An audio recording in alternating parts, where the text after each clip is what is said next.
Hey everybody, welcome, welcome. I really wanted to play one of the Souls games, and I was torn between which of the three to play. Why I decided on Dark Souls 2 is simply because it's the most recent, and I figured it'd be, the most commonly played and most popular right now, but I could be completely wrong on that. If I am, let me know in the comment section below which game you'd like to see. For now, I'll go ahead and get started in this. It's going to take me a minute to knock the rust off. It's been a while since I picked up the controller on a Souls game. I platinumed this a few weeks after it came out, and I was into it, 20 hours a day sometimes. But since then, I haven't picked it up much. I've been busy with other games and getting this channel started and trying to make it grow and so on and so forth. But really wanted to get back into this. Have been wanting to for some time now.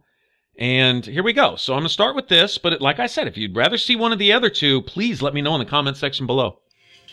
You'll go hollow. Yes, you'll become one of them. Hollows prey upon men, feast upon their souls. This is the fate of the cursed.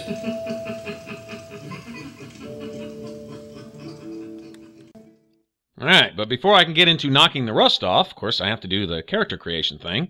So I'm going to carry you guys through how I do it, how I tweak my character, make it look the way it looks, and I play a female character in here, so I usually make her kind of cute, I think, my opinion. Each to his own.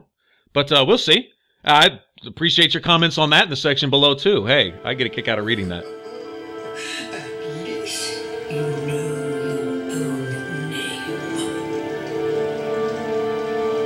Here's your reward for sharing.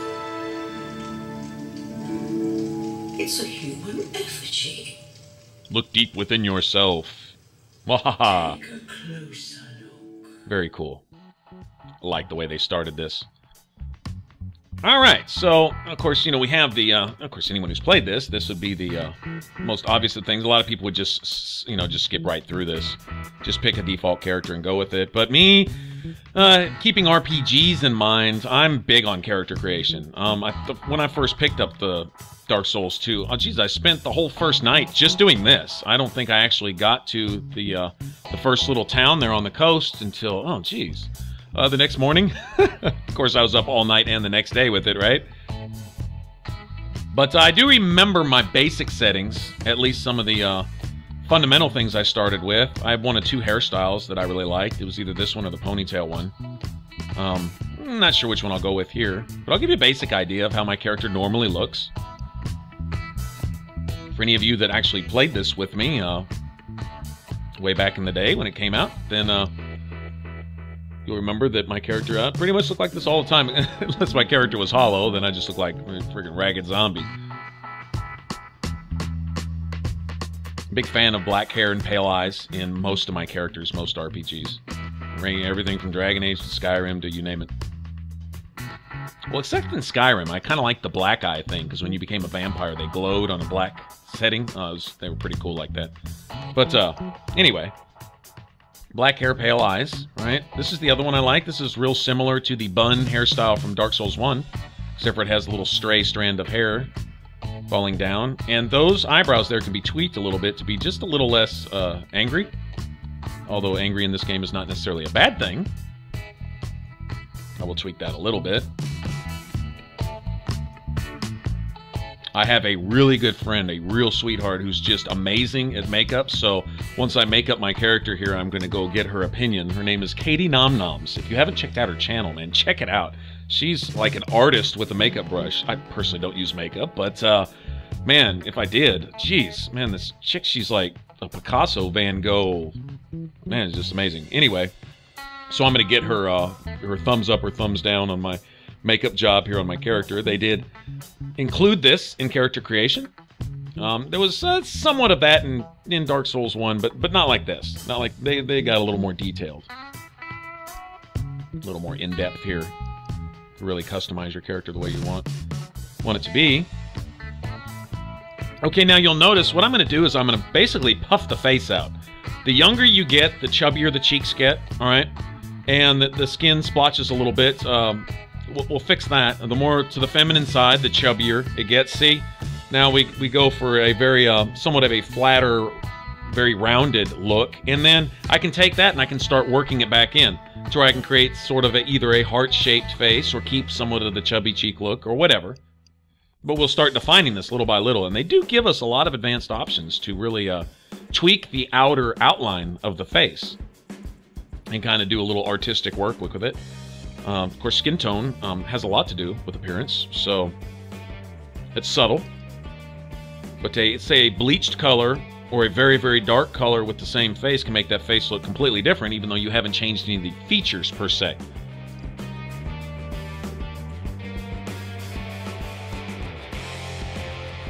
But looking at my character as she is, I would prefer to have the nose up a little more. Not so dominant on the face. Maybe the mouth up a little bit. Make the chin a little more prominent to where it's not quite so shrunken. Looks a little too small. It's a little bit beyond cartoonish, actually, like that. So I'll try to change that around a little bit. And so I look from the outside in and say, okay, well, you know, if I want my final product to look like this, what do I have to do with each piece? So I start with the outside cheeks, right, and then work my way into the center of the nose and adjust each piece accordingly, trying to keep a kind of an end picture in mind. Notice the face isn't so, oh, what would you say, strong featured now. It's softened up a little bit. The cheeks aren't so pronounced, and so on and so forth. And the eyes are tending to stand out just a little bit more as we take away from the rest of the face. And of course, in my opinion, from an artist's perspective, the eyes make the face. Good eyes make a face. Pretty eyes make a pretty face, right? Ugly eyes make a pretty face semi-ugly, right? Whereas pretty eyes can make an ugly face pretty. From a portrait perspective, I actually am a bit of an artist, a little bit, and have at least some small idea of what I'm talking about. Now notice the nose it's just a little bit, I'm not going to say masculine because the shape is feminine, but it's a little too pronounced. I think it sits a little low, so I'll raise it up some. And each RPG I play, in the character creation, sometimes one notch up or down on the nose is dramatic, and in others you have to move it sometimes 8 or 10 notches to create an actual visual effect. The only downside to that is a lot of times when you'll move something, what you see and then what you actually get in the final product once you get in-game is a little different. You can move the nose around quite a bit, and in character creation, it doesn't look like it made much of a difference, and then when you get into the game itself, your nose is stuck all the way up in your forehead, and you're like, wow, you know, what happened? That's not what it looked like when I finished, so try to find a balance there. All right, the introduction of eyeliner and shadow and things like this to actually give more of a human appearance to the face. It takes away from, I think, a little of what Dark Souls 1 was about. More of that cursed, oh, what would you say? I don't know what the word for it is.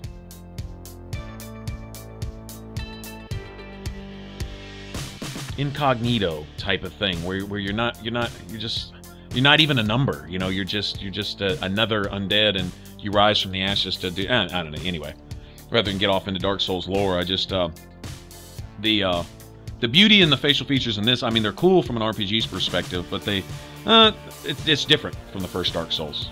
It wouldn't have fit there. And here, the way this game plays out with nice bright sunshine and you know, beautiful oceans and lapping waves and all this kind of stuff and forest greenery, yeah, okay, fine. We're moving in kind of a different direction than the first Dark Souls. I don't know if that's good or bad. I guess it depends on who's playing.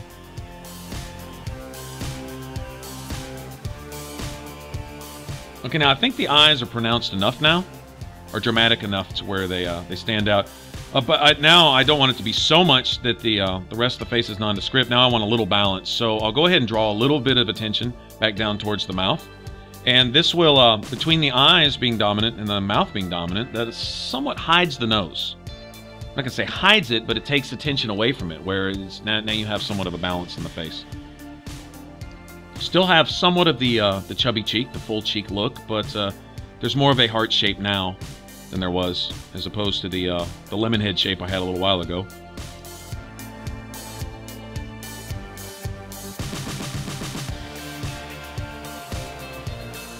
I think to also give more of an impression of that heart-shaped look, we'll narrow the mouth some, make it not so wide, so it'll make the bottom part of the face look even a little bit more narrow. At least that's how it's working in my eyes. I don't know. Y'all can give me your thoughts on this. First, for those of you that don't even care about character creation, you're like, well, just get on with it. Well, that's what this video is. This is, you know, how I do my character and why. So, sorry. But for those that are into this type of thing, I hope this is some tips where you can take this, and if you don't like what I'm doing, you can do the opposite. You know what I'm saying?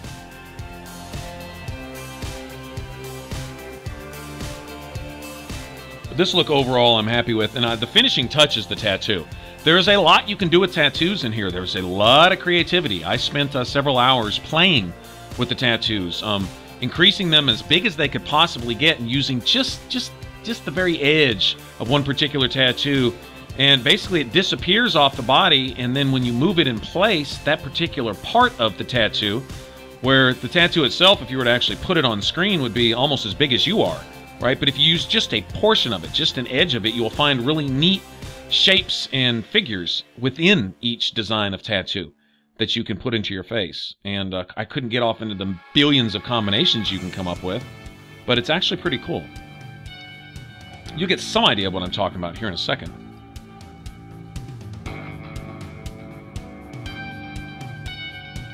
I would like a little bit more of an underbite, just a little bit, where the jaw maybe juts out, a little bit more of a stern, kind of aggressive face expression, but I don't know, this will do. I would like to feel the jaw out a little bit more, like I said, so the chin doesn't look just so tiny and lost in the face.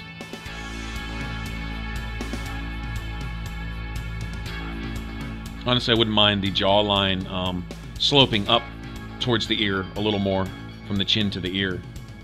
It's a little too rounded for me, but that's fine. Alright, so you can take these things and you can just blow them all the way up and just use just an edge of the tattoo, or you can shrink them down to just a little tiny dot and put them as somewhat of a beauty mark on your face, and anything in between. What I like to do, this is one little thing that I found, and it was kind of like a little signature for my character's face, was to take this, and of course you can turn these any which way, right side up to upside down. Alright, shrink it down just a little bit and put it up here, and it disappears where it's over the eye itself. Alright? And it becomes somewhat of a kind of a tribal marking, I guess you could say, on the face. And I think that's cool. I like that. I like that. And it actually even shows up, you know, when you're playing with other people, you can see that feature. I personally think that's neat. But there's 1,000 things you could do. Like, I could blow that tattoo all the way up and just get a tip of that wing to go across the middle of the face, and you can even get things like the slash marks like Ayla, the Huntress, has on Skyrim, and things like that. It just depends on which tattoo you use and how much you blow it up and how you position it, which way you turn it, and you can just experiment with it. Like I said, I spent hours on that. Okay, now I'm going to want to dual wield, right? I'm going to be going for impact, or the ability to stagger, so I'll be going with long swords. I'm going to get rid of this broadsword as soon as I can. Alright, and I'm going to get the Heidi Knight sword for my main hand, and then I'll get a long sword for my offhand. And I think they changed the way lightning scales. So, I don't know, lightning was always kind of my favorite. But I'll see later on that. But anyway, this starts with the stats that'll get me close to that. Magic isn't going to be too high of a priority with me. So I'll start with the one where I have to, where I have the least amount of points for my level invested in magic and faith, and just go towards, of course, strength and health and all that kind of stuff. People come here for the same reason, to break the curse. You are no different, I should think. Doesn't stand a chance. Well, you never know.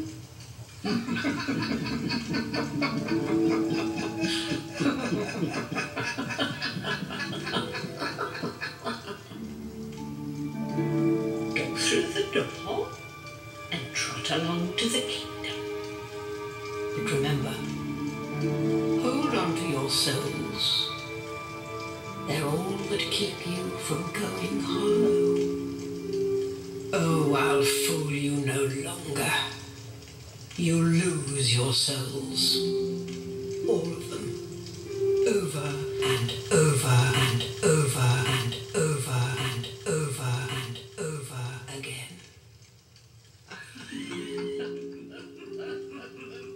All right, guys. All right, we'll get some gameplay here shortly. All right, y'all take care.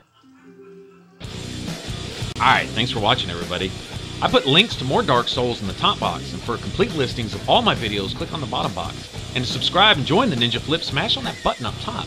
You can also follow on Facebook and Twitter to get notified when new videos are up. The links are below in the artwork and in the About section. Y'all take care.